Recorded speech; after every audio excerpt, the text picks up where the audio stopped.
तो हेलो दोस्तों। कैसे हैं आप सभी लोग। मैं आपका दोस्त नरेंद्र कुमार। मैं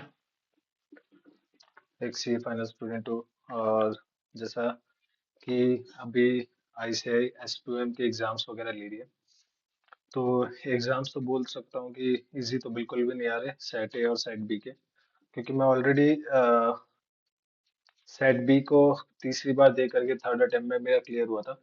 और सेट ए मैं 2 बार ऑलरेडी दे चुका हूँ और उसमें मेरे एक बार 38 आए, एक बार 28 आए और एक बार 42 आए। तो लॉ का तो मेरा अभी 2 दिन बाद में है, तो मैं उसकी भी बता दूंगा उस टाइम पे उसकी चीजें बता दूंगा। तो कॉस्टिंग में मैं 3 बार पेपर दे करके मेरे को ये पता चला कि तीनों में से मोस्ट कॉमनली किस टॉपिक में से क्वेश्चंस बहुत ज्यादा बन रहे हैं। मतलब हर एक अटेम्प्ट में ये कुछ एक टॉपिक ऐसे है कि यहाँ से क्वेश्चन आते ही आते हैं। कि क्योंकि मैंने 3 बार दिया तो मेरे को ये समझ में आया कि ये जगह से क्वेश्चन तो हमेशा आ रहे हैं। कि आज भी मैं पेपर दे के आया हूँ तो आज मेरे 58 मार्क्स आए। तो मेरे को ये चीज समझ में आ गई कि इनमें से टॉपिक्स बहुत सारे हैं, क्योंकि 3 बार मैं पेपर दे करके मेरे को समझ में कि मतलब जो एक बार पेपर दिया उसको तो पता है, उसको सिर्फ इतना ही पता है कि हाँ यहाँ यहाँ यहाँ से क्वेश्चन आया। लेकिन मैं 3 बार पेपर दे करके मैं आपको बता सकता हूँ कि इस जगह से पर्टिकुलर से क्वेश्चंस आ ही रहे हैं। तो ये टॉपिक्स वगैरह मेरे लिए लिख रखे हैं यहाँ पे। तो मैं आपको वन बाय वन बता देता हूँ आपको कौन से जगह से टॉपिक आ रहे हैं। प्रैक्टिकल अलग बता रहा हूँ, थ्योरी अलग बता रहा हूँ। तो हो सके तो आप नोट डाउन कर लेना। और मैं इसको रिवर्स चैप्टर से चल रहा हूँ, मतलब उल्टे चल रहा हूँ। मतलब चैप्टर 13 से लेकर के फिर फर्स्ट तक आऊंगा मैं। तो चैप्टर 13 पे आओ तो कॉस्ट सबसे पहले स्टैंडर्ड कॉस्टिंग वाला जो चैप्टर आता है उसके अंदर स्ट्रेट फॉरवर्ड स्ट्रेट फॉरवर्ड तो नहीं बोलूंगा, लेकिन ट्रिकी, थोड़ा सा हल्का सा ट्रिकी रहेगा। लेकिन उसके अंदर स्टैंडर्ड कॉस्टिंग के जितने भी फॉर्मूलेस वगैरह वाले हैं, जैसे मार्जिनल वाले हैं, कंट्रीब्यूशन वाला है, इनमें से क्वेश्चंस ज्यादा बनते हैं। फिर आता हूँ ट्रांसफर प्राइसिंग के अंदर, चैप्टर 12 के अंदर। इसके अंदर भी क्वेश्चन हर तीनों बार मेरे को मिले और तीनों बार क्वेश्चंस मेरे को ट्रांसफर करने का मतलब डिवीजन ए डिवीजन बी को ट्रांसफर कर रहा है। तो वो कौन से कॉस्ट पे करेगा, जैसे मार्जिनल कॉस्ट पे करेगा या फिर स्टैंडर्ड कॉस्टिंग पे करेगा या फिर फुल कॉस्ट पे करेगा, तो वो वाले जगह से भी क्वेश्चंस आ रहे। और फिर आता हूँ चैप्टर नंबर 11 पे, जो एनपीओ परफॉर्मेंस रिपोर्ट का है, जिसके अंदर क्वेश्चंस मतलब थ्योरी ही बनेगा। मतलब वो एक थ्योरी टाइप चैप्टर है, तो उसके अंदर जो क्वेश्चंस बन रहे हैं वो आ रहा है। मतलब जो टाइप ऑफ रिपोर्ट्स है ना, परफॉर्मेंस रिपोर्ट है, वहां से क्वेश्चंस आ रहे हैं। देखना वो एक टेबल लेफ्ट हैंड साइड पे टेबल बनी हुई है ग्रे कलर की, उस टेबल के अंदर से ही क्वेश्चंस आ रहे हैं। मतलब वो सारे रिपोर्ट्स है, वो रिपोर्ट्स कौन सी जगह किस जगह काम आ रही है, तो उसके लिए उसके ऊपर एक क्वेश्चन बनेगा। फिर आते हैं अपन चैप्टर नंबर 10 के अंदर, जो एनपीओ के अंदर है। एनपीओ के अंदर जो वैल्यू फॉर मनी वाला जो फ्रेमवर्क है, उसके अंदर जैसे एफिशिएंसी, इफेक्टिवनेस और इकोनॉमी, इक्विटी, और वो एक और है। तो उनमें से मतलब ये जो 5 टॉपिक है ना, इन 5 टॉपिक के अंदर से मतलब एक फ्रेमवर्क, मतलब एक केस स्टडी बनाई जा रही है और उस केस स्टडी के अंदर क्वेश्चंस आ रहे हैं। मतलब उसको एक घुमा फिरा के आपको ये पूछेगा कि ये इफेक्टिवनेस के अंदर से कौन सा टॉपिक है, इफेक्टिवनेस के अंदर से कौन से ऑप्शंस है, ये इफेक्टिवनेस का बताओ, इकोनॉमिक का बताओ और एफिशिएंसी का बताओ। फिर आता हूँ मैं प्राइवेट सेक्टर, जो एसपीएम मतलब स्ट्रेटेजिक परफॉर्मेंस मैनेजमेंट का है। उसके अंदर जो प्राइवेट सेक्टर के अंदर है, उसके अंदर जो मेनली वो चैप्टर ही प्रैक्टिकल पार्ट है। उसके अंदर दो पार्ट है, एक थ्योरी का अलग है, एक प्रैक्टिकल का अलग है। तो स्टार्टिंग में जो प्रैक्टिकल वाला पार्ट है उसके अंदर जीपी रेशियो वाला और return on investment, residual income वाला, return return on capital employed के अंदर और ईवीए के अंदर, ये क्वेश्चंस आ ही रहे। तीनों अटेम्प्ट में मेरे को मिले ये क्वेश्चन। और फिर बाद में थ्योरी के अंदर जाए, इसी चैप्टर के अंदर अगर थ्योरी के अंदर जाते हैं अपन, तो इस चैप्टर के अंदर मेरे को बैलेंस स्कोर कार्ड और ट्रिपल ट्रिपल बॉटम लाइन वाला, उसके अंदर से क्वेश्चन मेरे को मिले। ठीक है। फिर अपन आते हैं चैप्टर नंबर 8 के अंदर। चैप्टर नंबर 8 के अंदर मेरे को मोस्टली क्वेश्चंस थ्योरी मिले। थ्योरी हर बार मतलब तीनों अटेम्प्ट में मेरे को मैकेंजी वाला, मैकेंजी के अंदर भी स्ट्रक्चर वाला जो पॉइंट है ना, उस स्ट्रक्चर वाले के अंदर से मेरे को एक मतलब 2 बार तो केस स्टडी सिंपल एकदम दिखी है। मतलब एकदम इस क्वेश्चन एकदम थ्योरी वाली आई है। प्लस उसके अंदर वैल्यू चेन एनालिसिस वाला जो वैल्यू चेन वाला है, उसके अंदर से भी क्वेश्चन था। और जो चैप्टर 8 के अंदर जो क्वालिटेटिव एस्पेक्ट और क्वांटिटेटिव एस्पेक्ट वाला है, उसके अंदर जो क्वालिटेटिव एस्पेक्ट वाला है उसमें एक बार मेरे क्वेश्चन आया था अर्जेंटी अर्जेंटी ए स्कोर वाला जो है ना, लास्ट ही लास्ट में जो प्रैक्टिकल पार्ट है, जो 25 वाला रेशियो बताता है कि डिफेक्ट इतना, मिस्टेक इतना, और वो वाला उसके अंदर से एक बार क्वेश्चन आया था मेरा, एक एक अटेम्प्ट में। फिर उसके बाद मैं आता हूँ मैन्युफैक्चर साइकिल टाइम, जो अपना शायद कौन सा चैप्टर, मेरे को चैप्टर याद नहीं है, उसके अंदर से तीनों बार मेरे को एक एक क्वेश्चंस मिले। प्लस एबीसी का कॉस्टिंग के अंदर आपको ऐसे क्वेश्चंस मिलेंगे कि आपको मतलब एबीसी के कॉस्ट दे दिया, मतलब कॉस्ट दे दिया पर्टिकुलर कोई ओवरहेड का, उसको बाइफरकेट करने का। मतलब आज वाले पेपर में मेरे को कैसे कभी मिला कि दो डिवीजन है, मतलब दो तरीके का टायर बनाते हैं कंपनी, और उन टायरों के अंदर अलग अलग तरीके के मतलब तीन प्रोसेस से निकलती है, और तीनों प्रोसेस के अंदर से अलग अलग तरीके का वेस्ट निकलता है। तो वो वेस्ट इन्वायरमेंट के हिसाब से वो कनेक्ट करके, इन्वायरमेंट को कनेक्ट करके उसको क्वेश्चन बनाया गया। प्लस उसको अंदर ये बताया गया कि वो जो ओवरहेड है उसको आप एक टायर, एक बीटी टायर टाइप को और सीटी टायर टाइप को आप कैसे बाइफरकेट करते हो, सो ओवरहेड को कैसे बाइफरकेट करते हो, एक उसमें से क्वेश्चन रहा था। मतलब एबीसी का भी हर बार आ रहा है क्वेश्चन। फिर आता है स्ट्रेटेजिक एनालिसिस वाला, जो प्रॉफिट है, प्रॉफिट ऑपरेटिंग प्रॉफिट के लिए मतलब प्राइसिंग, और जैसे ना चैप्टर 7 के अंदर, स्टार्टिंग के अंदर चैप्टर के अंदर है, जैसे ग्रोथ, ग्रोथ के लिए है, प्राइसिंग के लिए और प्रोडक्टिविटी के लिए, उसके अंदर एक फॉर्मूला बना हुआ, उसके अंदर से सिर्फ एक बार मेरे पास क्वेश्चन आया था। फिर आते हैं अपन चैप्टर 6 के अंदर, चैप्टर 6 के अंदर सीवीपी। सीवीपी से मेरे पास हर बार एक एक क्वेश्चन आया। प्लस थ्योरी के अंदर देखूं तो मार्जिनल रेवेन्यू और marginal revenue is equal to marginal cost वाला जो क्वेश्चन था, उसमें से भी एक बार मेरे पास थ्योरी क्वेश्चन आया था।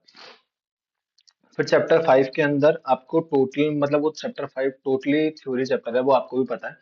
चैप्टर 5 के अंदर से तीन टॉपिक मोस्टली मेरे पास आए आए थे, मतलब तीनों बार आए हैं, और तीनों अटेम्प्ट में एक एक क्वेश्चन मेरे पास आया। जैसे एक बार डिजिटल टेक्नोलॉजी का आया, जिसके अंदर एआई वगैरह के अंदर पूछा, बोला अगर कंपनी एआई वगैरह अपने बिजनेस के अंदर इनकॉर्पोरेट करती है तो उसके अंदर कैसे क्या, कौन सा एआई, मतलब एआई लगता है, या फिर बाद में ड्यूअल ट्विन लगते, डिजिटल ट्विन लगती है, या फिर मतलब वो एआई के से रिलेटेड जो वो टॉपिक है ना, वो उधर से जरूर आया था। एक एजाइल ऑर्गेनाइजेशन वाला भी आया था बिजनेस मॉडल, और एक बिजनेस मॉडल के अंदर से भी एक क्वेश्चन आया था। फिर चैप्टर 4 के अंदर हम आए, तो थ्रूपुट अकाउंटिंग का एक क्वेश्चन मेरे को एक बार मिला था, तीनों अटेम्प्ट में से एक बार क्वेश्चन मिला। और फिर बाद में ये थ्योरी ऑफ कांस्टेंट के अंदर मेरे को एक बार क्वेश्चन मिला, जिसके अंदर मतलब थ्योरी ऑफ कांस्टेंट में मेरे को सिर्फ ये सीक्वेंस पूछा था कि उसके अंदर था ना वो थ्रूपुट, फिर बाद में इन्वेस्टमेंट, फिर ऑपरेटिंग एक्सपेंसेस, तो उसके बारे में मतलब उसका सीक्वेंस पूछा था कि उसका सीक्वेंस कौन सा है। और एक बार मेरे को ऐसे क्वेश्चन पूछा कि ये चार ऑप्शंस है, तो ये थ्योरी ऑफ कांस्टेंट के अंदर कौन सा एक नहीं आता, बस ये पूछा था उसके अंदर। फिर आता है जब अपन चैप्टर नंबर 3 के अंदर आए, तो टीपीएम के अंदर से जो ओ ई वाला है, ऑपरेटिंग एफिशिएंसी इफेक्टिव, वो वाला है, उसके अंदर से एक प्रैक्टिकल क्वेश्चन आया था। और वो practical question same to same question एक बार मेरे एक अटेम्प्ट में, मतलब जो प्रैक्टिकल क्वेश्चन है ना, इलिस्ट्रेशन नंबर 1, वो का वो सिम मतलब टोटल वही था, बस उसके अंदर नंबर्स चेंज थे, वो का वो प्रैक्टिकल क्वेश्चन था। और उसी के अंदर अगर थ्योरी के अंदर जाए, चैप्टर 3 के अंदर अगर थ्योरी के अंदर जाए, तो 5S, टीपीएम के जो 5S है, जो शॉर्ट वाला हो गया, सेट इन ऑर्डर वाला हो गया, शाइन वाला हो गया, स्टैंडर्डाइजेशन हो गया, और वो एक है था क्या, सूखे वाला, जिसको मैं कुछ शॉर्ट तरीके से याद किया था, मेरे को अभी याद नहीं आ रहा। तो उसके अंदर से भी एक बार क्वेश्चन आया था, ठीक है। और उसके अंदर से भी शॉर्ट के अंदर से और सेट इन ऑर्डर के अंदर से मेरे क्वेश्चन बने थे, मतलब दोनों बार इन दोनों टॉपिक से एक एक क्वेश्चन बने थे।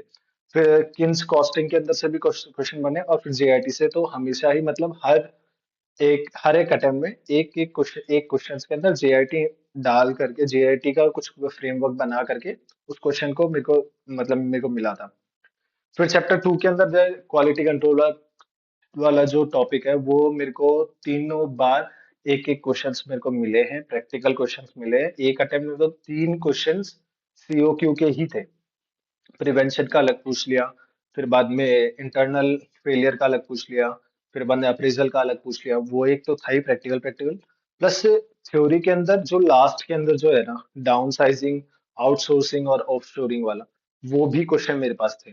फिर उसी के अंदर जो पुल मॉडल और पुश मॉडल वाला जो है ना, उसके अंदर से भी मेरे पास क्वेश्चन थे। तो आप पुल मॉडल और पुश मॉडल को बस समझ लेना कि क्या है क्या नहीं है, मतलब वो कैसे होता है कैसे नहीं होता, बस वो वाला उधर से क्वेश्चन बना था। और चैप्टर 1 के अंदर से एक टॉपिक बताऊंगा जो इंट्रोडक्शन पार्ट है, हाँ उनमें से उसमें से कुछ आता नहीं है, लेकिन एक बार मेरे पास एक क्वेश्चन हिट हुआ जो पेन गेन और वो प्रोडक्ट एंड सर्विसेज वाला जो था ना, उसके अंदर से मतलब वो पेन गेन वाला बता दिया, और इधर पेन गेन रिलीफर और पेन रिलीफर, पेन को गेन कैसे करें और गेन रिलीफर, वो वाला जो था ना टॉपिक, उधर से एक बार क्वेश्चन बना था। तो ये सारा चीज था, मैंने आपको सारी चीजें बता दी है क्योंकि ये 3 बार मेरे पास 3 बार मैंने अटेम्प्ट दिया, तो तीनों बार मेरे पास ये सारी चीजें कॉमन आई आई है। तो मैं आपको ये बोलूंगा कि पेपर बिल्कुल आसान नहीं है। आप पेपर को देख करके आप अंदाजा नहीं लगा सकते कि ये क्वेश्चंस मतलब किस तरीके के बन रहे हैं। आप ऐसे मतलब ये सोच सकते हो कि मतलब पेपर एकदम कॉन्सेप्चुअल लेवल पे आ रहा है, मतलब आपको पढ़ना पड़ेगा, पूरी एसएम को पढ़ना पड़ेगा। मैंने ऑलरेडी 3 या 4 बार ऑलरेडी एसएम को पढ़ चुका हूँ, 4 तो बहुत कम बोला, शायद 5 या 6 बार ऑलरेडी मैंने पढ़ चुके हैं। प्लस प्रैक्टिकल क्वेश्चंस आपको सॉल्व करने पड़ेंगे, खासकर इलस्ट्रेशन तो आप पक्का पक्का सॉल्व करना, क्योंकि इलस्ट्रेशन आप सॉल्व करोगे तो आपको खुद को समझ में आ जाएगा कैसे क्वेश्चंस मतलब कैसे उनका कॉन्सेप्ट क्या है, मेन क्वेश्चंस का कॉन्सेप्ट क्या है। तो हाँ, मैंने आपको सारी ब्रीफ बता सारे सारे तरीके से आपको एक्सप्लेन कर दिया है कैसे क्वेश्चंस आ रहे हैं कैसे नहीं आ रहे और किस किस टॉपिक से कहाँ से थ्योरी आ रही है कहाँ से प्रैक्टिकल आए। तो मैं ये चीज मैं वीडियो इसलिए बनाया क्योंकि मैं भी हर बार वीडियो देखकर मैं भी ये चीज चेक करता था कि कोई लेटेस्ट वीडियो आई है कि किसी ने कोई लेटेस्ट वीडियो डाली है क्या इसके ऊपर।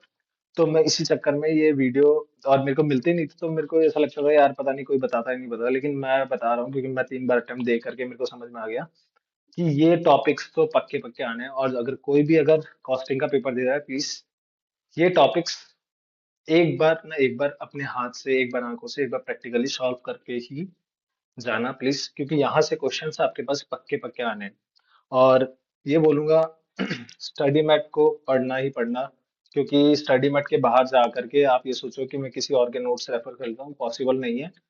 अगर आपको अगर रेफर करना है ना रियल में, तो एक बंदा बताता हूँ, यूट्यूब पे देखता था, मतलब कॉस्टिंग के लिए इस बंदे ने मिशन विद विकृतो मिशन विद विकृतो के नाम से, तो ये बंदे ने प्रैक्टिकल प्लस थ्योरी मतलब पूरा समझाया है इसने, और इसने मैराथन भी ले रखी है, सिंगल सिंगल चैप्टर्स के बारे में भी समझा रखा है। अगर आपको प्रैक्टिकल्स वगैरह के अंदर या कोई दिक्कत आती है या थ्योरी के अंदर कोई दिक्कत आती है तो इसकी वीडियोस रेफर कर लो। और अगर इसके नोट्स भी वैसे इसके टेलीग्राम चैनल पे आपको मिल जाएंगे। और थैंक्स टू इसको विकृत विकृत नाम है इसका, मैं इसको थैंक यू बोलूंगा क्योंकि इसके नोट्स नोट्स तो नहीं, खासकर इसके जो प्रैक्टिकल्स क्वेश्चंस वगैरह है, मैंने इसको इसको यहाँ से देख करके अपने सारे प्रैक्टिकल्स वगैरह निकाले थे। तो बस तो यही चीज इन्फॉर्म करने के लिए मैं एक ये वीडियो बना था। तो आपको हेल्प होगी इस वीडियो से, तो प्लीज जो भी मैंने चीजें बताई है इसको पूरा करके जाना, और एक बार देख करके जाना प्लीज, है ना। और मैं दूसरी वीडियो लॉ के लिए, और मेरा जैसे कल फाइनेंशियल मार्केट का भी पेपर है, और फिर जो 19 नवंबर को मैंने 2 स्लॉट बुक करे लॉ के अलग और एंटरप्रेन्योरशिप के अलग। तो उनकी भी वीडियो बस मैं बना दूंगा, और मैं बना दूंगा और बता दूंगा कि कहाँ कहाँ से क्वेश्चंस है। हाँ, फाइनेंशियल मार्केट और एंटरप्रेन्योरशिप वाले में मैं इतना कुछ बता नहीं पाऊंगा क्योंकि फर्स्ट टाइम मैं एग्जाम दूंगा उनका, लेकिन लॉ का मेरा फिर से थर्ड टाइम होगा। तो 3 बार में मेरे को समझ में आ गया मतलब थर्ड टाइम है, अब मैं थर्ड टाइम में मैं आपको सारी चीजें जैसे इसके अंदर लिख करके मैंने बताई है वैसे ही लॉ के अंदर भी लिख करके बता दूंगा आपको कि कहाँ कहाँ से क्वेश्चंस आए। तो थैंक यू। अगर ये वीडियो आपको अच्छी लगी हो तो प्लीज लाइक कर देना, और कमेंट करके मतलब एग्जाम देने के बाद कमेंट करके बताना कि कहाँ कहाँ से आपके पास टॉपिक आया, क्या मैंने ये जो बताया है ये आपके लिए हेल्पफुल हुई है या फिर नहीं। Thank you. अब बाकी अपने दोस्तों से शेयर करना जरूर। Bye bye.